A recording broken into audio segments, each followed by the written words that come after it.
Welcome back to World Viral News.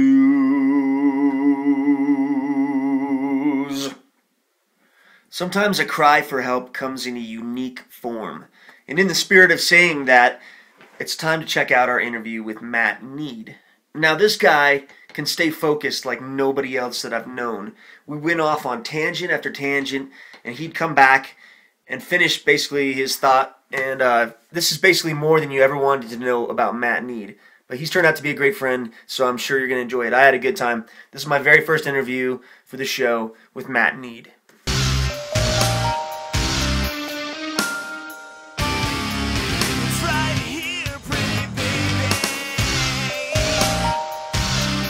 Welcome back to World Viral News. Right now, it is a pleasure and an honor to have Matt Need here with us today. So, it's a pleasure to be here, like above ground and like that.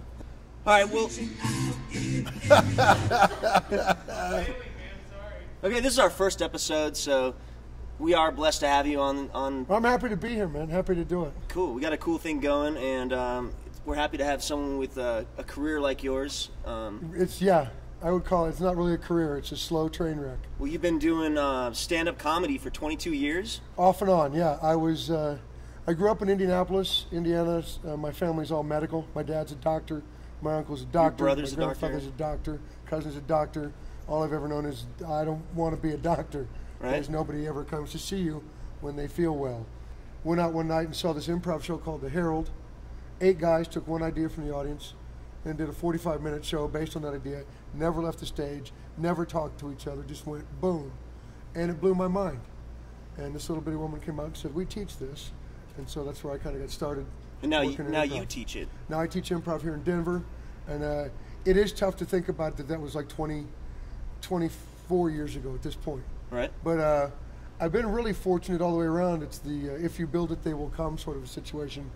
The gentleman who ran the school, the Improv Olympic in Chicago, was a guy named Del Close, who's a legend in improv comedy, taught Belushi, was Belushi's acting coach. And I just stumbled across this guy. And thank God he had no business sense and needed me to help run the business. So over the next 5 years in Chicago, I worked with Chris Farley and Mike Myers and David Koechner and Andy Richter and just a number of incredibly talented people on their way through to Second City and out to LA. You still love it? Oh, dude, it's the best time ever. It's deeply terrifying, but with none of the real repercussions of actual terror. Sure. You can't actually die. Now, you're doing this concurrently with the rock bands because you managed and toured some rock bands for, what was it, 22 years? Yes, I worked, I did improv comedy in Chicago for 4 years, and I wound up managing a nightclub called At the Tracks in the Loop. And one day, this rock band came from Colorado, and Big Head Todd and the Monsters opened for my improv troupe on their first trip through, and I was the guy that went, dude, you guys are good, I can help you. Right. And so I did.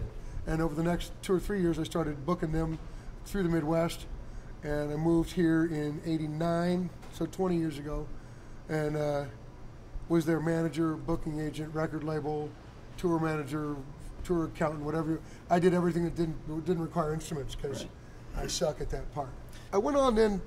I worked for them for about 6 years or 7 years, and then went out and worked with Blues Traveler and the Horde Tour, and I tour managed Air Supply in Australia, and then spent the last 4 years before I got off the road doing Creedence. Government Mule. I was out with the Mule. I went and saw the Freddie Jones Band last night at the Bluebird. I was out with those guys for a while. That's cool. And in between, a whole bunch of bands that never quite made it. Not because of me, though. Right, of course not. Of course not. So now you're doing the Uncle Nasty program. Yep. I produce and co-host the Uncle Nasty Show, which for me has been really nice. The timing of it was good. Right. I turned 40 on the road with Creedence and realized that, which first of all, for me, most of the shit has been, I can't believe I'm doing this. The 2 guys that are sleeping in the bunks in the back of the bus are the guys that started playing rock and roll. Right. When it's the original drummer and original bass player. And here's me, Galoot from Indiana, going, yep, and I'm in charge. Yep. And it's been really wonderful doing that. But the realization that as a tour manager, if there's no tour, I got no gig. And I'm 40 years old, and they're 60. And at a certain point, they're going to go, I've had enough of riding around in a coffin-sized area that smells like my feet. Screw this. I'm going home, taking my money, and being good. And I'll be 41 years old at that point, and there's nobody going to say, none of the young hip bands are going to go, what we need is the fat, bald-headed guy with a drinking problem. Right. Bring him out with us. That's hip and cool. So the timing of the Uncle Nasty show was good just to get me off the road, because I rolled right into it. And it combines what I learned as a tour manager in terms of managing time, making sure people get where they're supposed to be, here's what's going to happen, kind of setting that up. And then also the end of it is just being my comedy career, because now I'm driving my own career. My creativity is what puts me there versus what happens if this band quits touring. So. Well, I'm a young pup in the entertainment industry, so definitely look up to you, man. That's a mistake. Why don't we talk about, and I noticed because we did a little bit of research on you, you're a cyclist? Cyclist. Or you're the Alliance for Biking and Walking. Can you explain that? Because that just seems a little ironic with the Matt Need that I know. Well, as it turns out, I drink a lot. That's what I hear. About a year and a half ago, I parked. I have a... Cheers. There we go. Right on. It's the best vodka I ever had. But I haven't driven a car probably in a year and a half, maybe 2 years. Mainly because the stress level is so much less for me. I have to think about it all the time. If I'm out and I have 2 cocktails, it doesn't really matter whether I think I'm drunk. What matters is if I get pulled over. So do you want to talk about your DUIs, or is that... I have no DUIs. Really? I have none Is of it that. a choice? Not a I absolutely made the choice because I can't believe. First of all, like I said, after I quit driving for about a month, I was like, man, I feel better. There's no stress. I'm not driving down the road, somebody cuts me off, and I'm like, you son of a bitch! You don't feel like you're in a hurry to get anywhere. I'm at the whim of public transportation. I ride my bike wherever I go, and then I get on light rail. And for me to get from my house to the studio... Actually, it's pretty convenient. Yeah, it turns out I don't ride my bike that much. Right. But I'm a big proponent of it. It takes the stress off of you. It gets you some exercise. It certainly frees up my brain. Spend 20 minutes or half an hour cycling, get on a train, go to work, and by the time I get there, the blood's flowing and something's happening. Well, that's a good explanation, and I wasn't trying to poke on you. No. Well, you're notorious for poking on people. Nobody's gonna look at me and go, "That guy's in great physical condition right? for what he do." And that's I will freely admit that I'm in perfect physical condition for what I do. At no time during the day am I exhausted at the microphone. Well, you look good on your birthday, man. Thanks, man. I appreciate it. Well, let's see. What we're doing tonight is the Matt Need Forever show. Full title's Matt Need Forever will make the rest of your life seem so short. And it's pretty much little gas. But it's the reason that I got into radio. Okay. I used to do, now it appears that the couch is on fire, yeah. Which is awesome. But I used to do this show once a week at Cafe Zero every Sunday. And my essential belief is that any conversation that I have with anybody should be mic'd and everybody should listen to it. Absolutely, man. Because in any given club situation, I can go table to table and go, nope, we were funnier. Nope, we were funnier. Nope, we were funnier. So that's the Matt Need Forever show. There's not a lot of thought that goes into it other than mine. Right. And then I wind up at Cafe Zero. I'd bring in one comedian and one musician.